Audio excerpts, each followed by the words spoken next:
Video കാണുന്നത് entertainment, book വായിക്കുന്നത് transformation. Video കാണുമ്പോൾ നമ്മൾ വിചാരിക്കും കൺട്രോൾ നമ്മുടെ കയ്യിലാണ്. ആക്ച്വലി കൺട്രോൾ നമ്മുടെ കയ്യിലല്ല. നമ്മുടെ ശ്രദ്ധ പോയാലും വീഡിയോ മുന്നോട്ട് പോകും, നമ്മുടെ സമയവും പോകും. ബുക്ക് വായിക്കുമ്പോൾ നമുക്ക് പോസ് ചെയ്യാം, വീണ്ടും വായിക്കാം, ചിന്തിക്കാം ശ്രദ്ധയോടെ. കൺട്രോൾ നമ്മളുടെ കയ്യിൽ. പണ്ട് ബുക്ക് വായിക്കുമ്പോൾ അപ്പോൾ ഉറങ്ങിപ്പോവായിരുന്നു. 2015 ചിക്കൻ ബോക്സ് പിടിപെട്ടു. പുറത്തേക്ക് ഇറങ്ങാൻ ഒരു മാർഗവും ഇല്ലാത്തൊരവസ്ഥ വന്നപ്പോൾ ഒരു ബുക്ക് കയ്യിൽ കിട്ടി. ആ ബുക്ക് വായിച്ചാണ് the monk who sold his ഫെറാറിയുടെ മലയാളം. എൻ്റെ ജീവിതം മാറിയത്. നിങ്ങൾ ബുക്ക് വായിക്കാറുണ്ടോ? എനിക്ക് ബുക്ക് വായിക്കാമെങ്കിൽ നിങ്ങൾക്കും ബുക്ക് വായിക്കാം. ഇന്ന് തന്നെ ഒരു ബുക്ക്, ഏറ്റവും ഇഷ്ടപ്പെട്ടൊരു ബുക്ക് സെലക്ട് ചെയ്യൂ.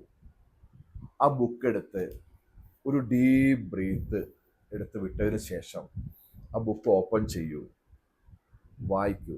ബുക്ക് വായന ഒരു ശീലമാക്കൂ.